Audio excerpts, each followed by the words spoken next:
ഇതെന്താടി പട്ടി മോങ്ങണ പോലെ ഇരുന്ന് മോങ്ങണത്? എന്നോട് പറയടി, എന്താ നിന്റെ പ്രശ്നം?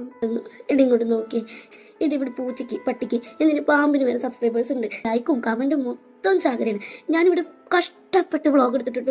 ഒരു മനുഷ്യന്റെ കുട്ടി എനിക്ക് സബ്സ്ക്രൈബ് ചെയ്യുന്നില്ലടി. എൻ്റെ കുട്ടീനെ ഇൻട്രൊഡ്യൂസ് ചെയ്തിട്ടാണ് ഞാൻ ആദ്യമായിട്ട് വ്ളോഗ് ചെയ്യുന്നത്. അത് ഞാൻ സ്ക്രിപ്റ്റ് എഴുതിണ്ടാക്കിയിട്ട് ആക്ട് ചെയ്തു, പിന്നെ ഡബ്ബിങ് ചെയ്തു, പിന്നെ എൻ്റെ ഫാമിലി റിലേറ്റഡ് ആയിട്ടുള്ള കാര്യങ്ങളൊക്കെ ഞാൻ കുക്കിംഗ് വരെ മെഹന്തി എന്തൊക്കെ തേങ്ങയാണ് ഞാൻ ചെയ്തിട്ടുണ്ട്. എന്നിട്ട് എനിക്ക് ലൈക്കും ഇല്ല, കമൻറ്റും ഇല്ല, പോട്ടെ സബ്സ്ക്രൈബും ഇല്ല. എന്തൊക്കെയായിരുന്നു. മലപ്പുറം കത്തി, കോഴിക്കോട് നലുവ, എൻ്റെ ഫാമിലിയിലുണ്ട് 10-600 പേര്, പിന്നെ ഫ്രണ്ട്സ് ഒരു 100-300 പേര്.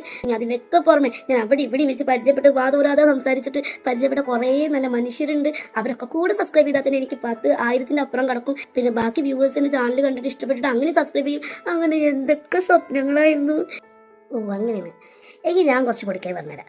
നീ ഉമ്മച്ചിക്കുട്ടിയാണോ? ഞാൻ ഉമ്മച്ചിക്കുട്ടി തന്നെയാണല്ലോ. ഉമ്മച്ചിക്കുട്ടി തന്നെയാണ്. പക്ഷേ ഈ തട്ടൊക്കെ ഒന്ന് ഇങ്ങനെ കുത്തി ഒന്ന് ജസ്റ്റ് ഇങ്ങനെയൊക്കെ നടക്കി ഇങ്ങനെ ഇട്ടിട്ട് ഇങ്ങനെ ചുറ്റിയിട്ടിട്ട് നീ നല്ല ഒന്നാന്തരം ഭക്തി ഗാനങ്ങൾ ആലപിച്ചോളൂ. ഇനിയിപ്പോ നീ ഉമ്മച്ചിക്കുട്ടിയല്ല, ഒരു ഹിന്ദു കുട്ടിയാണെങ്കിൽ എന്ത് ചെയ്താൽ മതി? കുടിച്ച് ചന്ദനക്കുറിയൊക്കെ തൊട്ട് മുസ്ലിം സോങ് ഏതെങ്കിലും പാടി മതി. ഇതിപ്പോ ക്രൈസ്തവരാണെങ്കിലാണെങ്കിലോ അവരും ഇതേ പരിപാടി റിപ്പീറ്റ് ചെയ്യും. ഇതൊക്കെ വർക്കൗട്ട് ആവും. അത് പറ്റില്ലെങ്കിൽ പിന്നെ രണ്ടാമത്തെ ടിപ്പ് എന്താന്ന് വെച്ചാൽ ഒന്നും ചെയ്യണ്ട. നീ ഏതെങ്കിലും ഒരു വീഡിയോ എടുക്കുക, എന്നിട്ട് റിയാക്ഷൻ ചെയ്യുന്ന പോലെ ഇങ്ങനെ ഇരുന്ന് കൊടുക്കുക ചിരിച്ചിട്ട്. നോക്കിയേ, ആ മോള് എന്തൊരു ക്യൂട്ടാണല്ലേ. എങ്ങനെയാണ് ഈ മോളെ കണ്ടിട്ട് നമ്മൾ ലൈക്ക് ചെയ്യാതെ പോവുക? നിങ്ങൾ ഒന്ന് ലൈക്ക് ചെയ്ത് സപ്പോർട്ട് ചെയ്യണേ.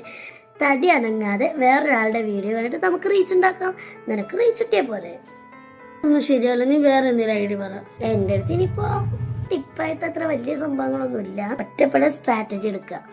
നീയും നിന്റെ കെട്ടിയവനും തമ്മിൽ തെറ്റാണ്, നീ ഒറ്റപ്പെട്ടു. ഇനി ഹസ്ബൻഡായിട്ട് തന്നെ വേണമെന്നില്ല. നിനക്ക് വേണമെങ്കിൽ പാരൻസ് ആയിട്ടോ, ലൈക്ക് ഞാനായിട്ടോ, അല്ലെങ്കിൽ മറ്റാരെങ്കിലും ആയിട്ട് അടിയാണ്. അപ്പൊ നീ ഒറ്റപ്പെട്ടു. ആ സ്ട്രാറ്റജി എടുത്തിട്ട് കുറച്ച് സെന്റിമെന്റ്സ് വർക്ക്ഔട്ട് ചെയ്യിപ്പിച്ചിട്ട് നിനക്ക് അങ്ങനെ വേണമെങ്കിൽ കയറിപ്പോരാ. ഇതൊക്കെ ശരിയാവോ? ഇതൊന്നും എൻ്റെ കാര്യത്തിൽ നടക്കില്ല. നീ കുറച്ചു കാലം കൂടി ഇങ്ങനെ അഡ്ജസ്റ്റ് ചെയ്ത് പോ. ഏതെങ്കിലും ഒരു വീഡിയോ എപ്പോഴെങ്കിലുമൊക്കെ വൈറലാവും.